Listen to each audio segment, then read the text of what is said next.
ಹೇ everyone welcome back. ಯಾರೂ ಕೂಡ ಮನೆಯಲ್ಲಿ ಈ ಥರ ಮೀನು ಸಾಂಬಾರನ್ನ ಟ್ರೈ ಮಾಡೋಕ್ಕೆ ಹೋಗ್ಬೇಡಿ ಕಣ್ರಿ. ಯಾಕಂತೀರಾ ಕಲ್ಲು ಹೋಗ್ತೀರಾ, ಅಷ್ಟು ಚೆನ್ನಾಗಿದೆ ಮೀನು ಸಾಂಬಾರು. ನೀವು ಮನೇಲಿ ಒಂದ್ಸಲ ಟ್ರೈ ಮಾಡಿ, ಓಕೆನಾ? ಬನ್ನಿ ನಾನು ಹೇಗೆ ಮಾಡ್ತೀನಿ ಅಂತ ನೋಡಿ ಬನ್ನಿ ಮೀನು ಸಾಂಬಾರನ್ನ. ನಾನಿಲ್ಲಿ ಮಸಾಲೆ ರುಬ್ಕೊಳ್ಳೋದಕ್ಕೆ ಅರ್ಧ ಉಳ್ಕಾಯಿ, 2 ಮೀಡಿಯಮ್ ಸೈಜ್ ಈರುಳ್ಳಿ, ಒಂದು ದಪ್ಪ ಸೈಜ್ನಲ್ಲಿ ಒಂದು ಟೊಮೆಟೊ ತೊಗೊಂಡಿದ್ದೀನಿ. ಇಷ್ಟನ್ನು ಕಟ್ ಮಾಡಿ ಹಾಕ್ಕೊಂಡು ಜಾರಿಗೆ ನಾನಿಲ್ಲಿ ಒಂದು ಗೋಲಿ ಗಾತ್ರದಷ್ಟು ಹುಣಸೆ ಹಣ್ಣು ತೊಗೊಂಡಿದ್ದೀನಿ. ಬೇಕಾದರೆ ಈ ಹುಣಸೆ ಹಣ್ಣು ಇನ್ನೂ ಸ್ವಲ್ಪ ಹಾಕಿ, ಟೇಸ್ಟ್ ಚೆನ್ನಾಗೇ ಇರುತ್ತೆ. ಮೀನು ಸಾಂಬಾರಿಗೆ ಹುಣಸೆ ಹಣ್ಣು ಇದ್ದಷ್ಟು ಚೆನ್ನಾಗಿರುತ್ತೆ ಟೇಸ್ಟ್.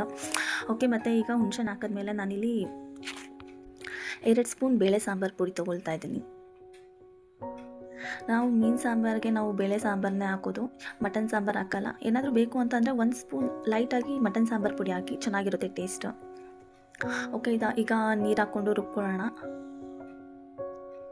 ಇದನ್ನು ಚೆನ್ನಾಗಿ ಪೇಸ್ಟ್ ಆಗೋ ಥರ ರುಬ್ಕೊಳ್ಳಿ, ಮತ್ತು ತರಿ ಆ ಥರ ರುಬ್ಕೊಬೇಡಿ, ಯಾಕಂದರೆ ಚೆನ್ನಾಗಿರಲ್ಲ. ಫುಲ್ಲು ನೀಟಾಗಿ ಸಾಫ್ಟ್ ಆಗೋ ಥರ ರುಬ್ಕೊಳ್ಳಿ. ನೋಡಿ ಹೇಗಾಗಿದೆ ಅಂತ ಅಂದ್ಬಿಟ್ಟು. ಓಕೆ, ಈಗ ನಾವು ಅದನ್ನು ಸೈಡ್ಗೆ ಇಟ್ಕೊಳ್ಳೋಣ. ಓಕೆ, ಈಗ ಗ್ಯಾಸ್ ಆನ್ ಮಾಡಿ ನಾನೀಗ ಒಂದು ಪಾತ್ರೆ ಮಾಡ್ತೀನಿ. ಪಾತ್ರೆ ಚೆನ್ನಾಗಿ ಕಾಯಲಿ. ಕಾದಾದ್ಮೇಲೆ ನಾವು ಎಣ್ಣೆ ಹಾಕ್ಕೊಳ್ಳೋಣ. ಓಕೆ, ಈಗ ಪಾತ್ರೆ ಚೆನ್ನಾಗಿ ಕಾದಿದೆ. ನಾನಿಲ್ಲಿ ಎಣ್ಣೆ ಹಾಕ್ಕೊಳ್ತಾ ಇದ್ದೀನಿ. ನಾನು ಅಡುಗೆಗೆ ನಾರ್ಮಲಿ ಕಡಲೆಕಾಯಿ ಎಣ್ಣೆ ಯೂಸ್ ಮಾಡ್ತೀನಿ. ಅಡುಗೆಗೆ ನಾನು ಅದು ಬಿಟ್ಟರೆ ಬೇರೆ ಎಣ್ಣೆ ಯೂಸ್ ಮಾಡಲ್ಲ. ಮೊದಲು ಸನ್ಫ್ಲವರ್ ಯೂಸ್ ಮಾಡ್ತಿದ್ದು, ಇವಾಗ ಕಡಲೆಕಾಯಿ ಎಣ್ಣೆ ಯೂಸ್ ಮಾಡೋಕ್ಕೆ ಸ್ಟಾರ್ಟ್ ಮಾಡಿದ್ದೀವಿ.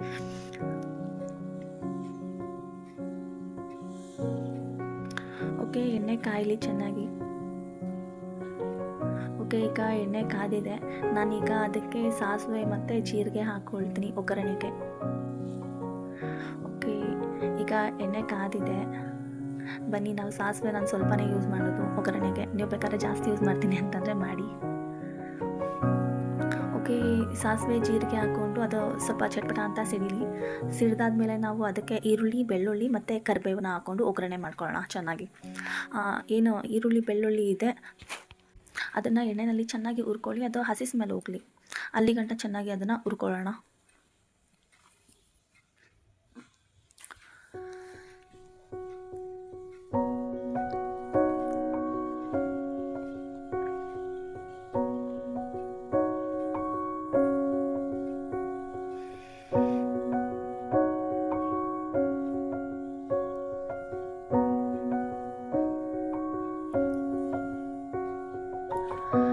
ನಾವು ಈರುಳ್ಳಿನ ಒಗ್ಗರಣೆಗೆ ಜಜ್ಜಿ ಹಾಕೋದ್ರಿಂದ ಅದು ಸ್ವಲ್ಪ ಟೇಸ್ಟ್ ಡಿಫ್ರೆಂಟಾಗಿ ಸಿಗುತ್ತೆ, ಚೆನ್ನಾಗಿರುತ್ತೆ ತಿನ್ನೋದಕ್ಕೂ ಕೂಡ.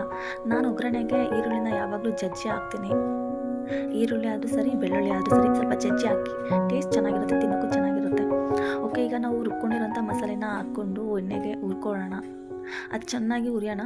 ನಾನಿಲ್ಲಿ ಜಾರ್ನಲ್ಲಿರೋಂಥ ಉಳಿದಿರೋ ಮಸಾಲೆನೂ ಕೂಡ ಹಾಕ್ಕೊಳ್ತಾ ಇದ್ದೀನಿ. ಮತ್ತು ನೀವು ಜಾರ್ನಲ್ಲಿ ಇನ್ನೂ ಏನು ಸ್ವಲ್ಪ ಮಸಾಲೆ ಹಾಗೆ ಉಳ್ಕೊಂಡಿರುತ್ತೆ, ಅದನ್ನು ಬಿಸಾಕೋಕೆ ಹೋಗಬೇಡಿ, ಅದನ್ನು ಹಾಗೆ ಮಡಿಕೊಂಡಿರಿ. ಓಕೆ, ಈಗ ನಾವು ಮಸಾಲೆ ಏನಿದೆ ಅದನ್ನು ಚೆನ್ನಾಗಿ ಎಣ್ಣೆಯಲ್ಲಿ ಹುರ್ಕೊಳ್ಳೋಣ. ಅದ್ರದ್ದು ಕೂಡ ಹಸಿ ಸ್ಮೆಲ್ ಹೋಗ್ಬೇಕಲ್ಲ, ಸೊ ಎಣ್ಣೆಯಲ್ಲಿ ಚೆನ್ನಾಗಿ ಹುರ್ಕೊಳ್ಳೋಣ.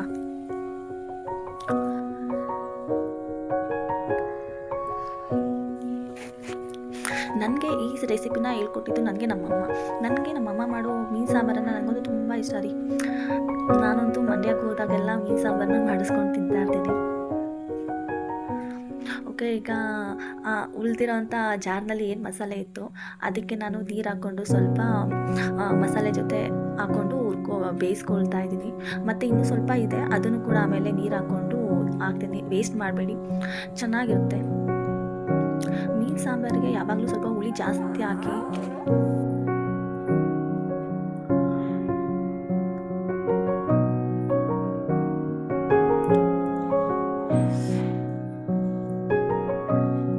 ಓಕೆ, ನಾನೀಗ ರುಚಿಗೆ ಎಷ್ಟು ಉಪ್ಪು ಬೇಕು ಅದು ಹಾಕ್ಕೊಳ್ತಾ ಇದ್ದೀನಿ.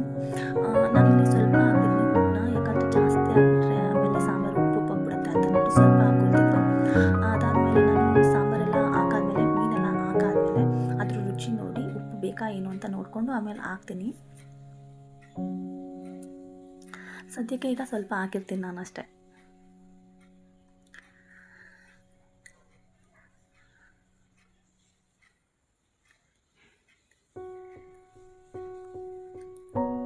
ಓಕೆ, ಮಸಾಲೆ ಎಲ್ಲ ಎಣ್ಣೆಯಲ್ಲಿ ಚೆನ್ನಾಗಿ ಬೆಂದಿದೆ. ನಾನು ಏನು ಜಾರ್ನಲ್ಲಿ ಇತ್ತು ಸ್ವಲ್ಪ ಮಸಾಲೆ, ಅದಕ್ಕೆ ನೀರು ಹಾಕ್ಕೊಂಡು ಪುನಃ ಹಾಕ್ಕೊಂಡಿದ್ದೀನಿ.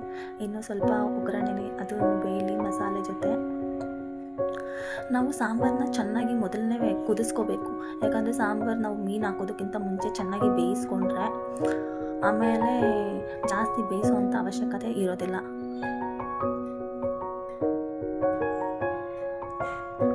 ಓಕೆ, ನಾನಿಲ್ಲಿ 1 ಚಮಚಷ್ಟು ನೀರು ಹಾಕ್ತಾಯಿದ್ದೀನಿ. ನೀರು ಹಾಕ್ಕೊಂಡು ಅದನ್ನು ಚೆನ್ನಾಗಿ ತಿರ್ಸ್ಕೊಂಡು ಸಾಂಬಾರನ್ನ ಬೇಯೋಕ್ಕೆ ಬಿಡೋದಾ.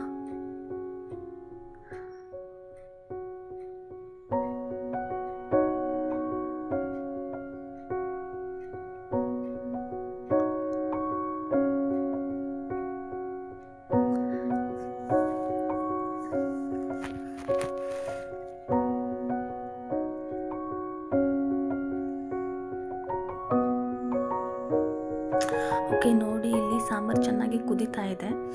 ಸಾಂಬಾರು ನಾನು ಫಸ್ಟೇ ಚೆನ್ನಾಗಿ ಬೇಯಿಸ್ಕೊಂಡ್ಬಿಡ್ತೀನಿ. ಸಾಂಬಾರು ಚೆನ್ನಾಗಿ ಕುದ್ದಾದ್ಮೇಲೆ ನಾವು ಅದಕ್ಕೆ ಮೀನು ಹಾಕ್ಕೊಳ್ಳೋಣ. ನಾನು ಫಸ್ಟೇ ತೊಳೆದಿಟ್ಕೊಂಡಿದ್ದೀನಿ ಮೀನನ್ನ, ಈಗ ಹಾಕ್ತಾಯಿದ್ದೀನಿ.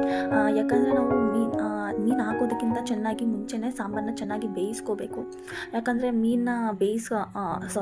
ಸಾಂಬಾರು ಅರ್ಧಂಬರ್ಧ ಬೆಂದು ನಾವು ಮೀನು ಹಾಕ್ಕೊಂಡು ಆಮೇಲೆ ಬೇಯಿಸ್ಕೊಳ್ತೀವಿ ಅಂತಂದರೆ ಆ ಮೀನೇನಿದೆ ಅದೆಲ್ಲ ಚೆನ್ನಾಗಿ ಬೆಂದು ಮೊಸರು ಥರ ಆಗ್ಬಿಡುತ್ತೆ. ಆಮೇಲೆ ನಮಗೆ ಮೀನಲ್ಲಿ ಏನೂ ಸಿಗೋದಿಲ್ಲ, ಮತ್ತು ರುಚಿನೂ ಕೂಡ ಇರಲ್ಲ, ಮೀನು ಸುಮ್ಮನೆ ವೇಸ್ಟ್ ಆಗಿಬಿಡುತ್ತೆ.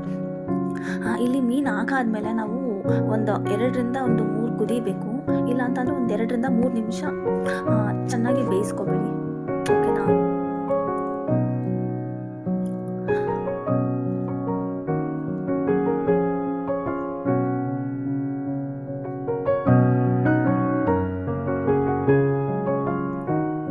ಓಕೆ, ನಾನಿಲ್ಲಿ ಮೀನೆಲ್ಲ ಹಾಕಿ ಪ್ಲೇಟ್ನ ಮುಚ್ಚಿತಾ ಇದ್ದೀನಿ. ನೋಡಿ ಇವಾಗ ಚೆನ್ನಾಗಿ ಕುದೀತಾ ಇದೆ. ಮೀನೇನು ನಾನು ಸ್ವಲ್ಪ ಮೇಲ್ಮೇಲೆ ಹಾಕಿರೋದ್ರಿಂದ ಸ್ವಲ್ಪ ಅದೆಲ್ಲ ತಿರುಗ್ತಿದ್ದೀನಿ. ಮೀನನ್ನ ನಾವು ಜಾಸ್ತಿ ತಿರ್ಗೋದಕ್ಕೂ ಆಗಲ್ಲ, ಯಾಕಂದರೆ ಅದೆಲ್ಲ ಫುಲ್ಲು ಕಲಿಸ್ದಂಗೆ ಆಗ್ಬಿಡುತ್ತೆ. ಅದಾದಮೇಲೆ ಅದೇನಾದ್ರು ಮುಳ್ಳೇನಾದ್ರು ಸಾಂಬಾರು ಜೊತೆ ಮಿಕ್ಸ್ ಆಗಿಬಿಟ್ರೆ ಆಮೇಲೆ ಗಂಟ್ಲಿಗೆಲ್ಲ ಹೊರಟೋಗುತ್ತೆ. ಸೊ ನಾವು ಜಾಸ್ತಿ ಮೀನನ್ನ ಬೇಯಿಸ್ಕೊಳ್ಳೋದಕ್ಕೂ ಆಗಲ್ಲ, ಯಾಕಂದರೆ ಅದು ಮೀನು ಏನಿರುತ್ತೆ ಅದೆಲ್ಲ ಹೊರಟೋಗ್ಬಿಡುತ್ತೆ.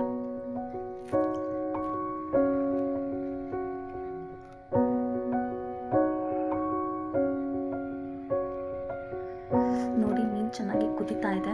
ನಾನೇನು ಅದಕ್ಕೆ ಪ್ಲೇಟ್ ಹಾಕಿ ಮುಚ್ಚಿ ಇನ್ನೊಂದು ಸ್ವಲ್ಪ ಚೆನ್ನಾಗಿ ಅದನ್ನು ಬೇಯಿಸ್ಕೊಳ್ತೀನಿ. ಓಕೆ, ನೋಡಿ ಮೀನು ಸಾಂಬಾರು ರೆಡಿ ಆಗಿದೆ. ನೀವು ಒಂದ್ಸಲ ಮನೆಯಲ್ಲಿ ಟ್ರೈ ಮಾಡಿ ಹೇಗಿದೆ ಅಂತ ನನಗೆ ತಿಳಿಸಿ ಪ್ಲೀಸ್. ವಿಡಿಯೋ ಯಾರ್ಯಾರು ನೋಡ್ತಾ ಇದ್ದೀರಾ ನನ್ನ ಚಾನಲ್ನ ಸಬ್ಸ್ಕ್ರೈಬ್ ಮಾಡಿ, ಲೈಕ್ ಮಾಡಿ. ನೀವು ಮನೆಯಲ್ಲಿ ಟ್ರೈ ಮಾಡಿ ಕಮೆಂಟ್ ಮಾಡಿ ಹೇಗಿದೆ ಸಾಂಬಾರು ಅಂತ. ನಾನಿಲ್ಲಿ ರುಚಿ ನೋಡಿದ್ದೀನಿ, ಲೈಟಾಗಿ ಸ್ವಲ್ಪ ಉಪ್ಪು ಕಮ್ಮಿ ಇರೋದ್ರಿಂದ ನಾನು ಅದಕ್ಕೆ ಇನ್ನು ಸ್ವಲ್ಪ ಉಪ್ಪು ಹಾಕ್ಕೊಂಡು ಅದನ್ನು ಬೇಯಿಸ್ಕೊಳ್ತೀನಿ.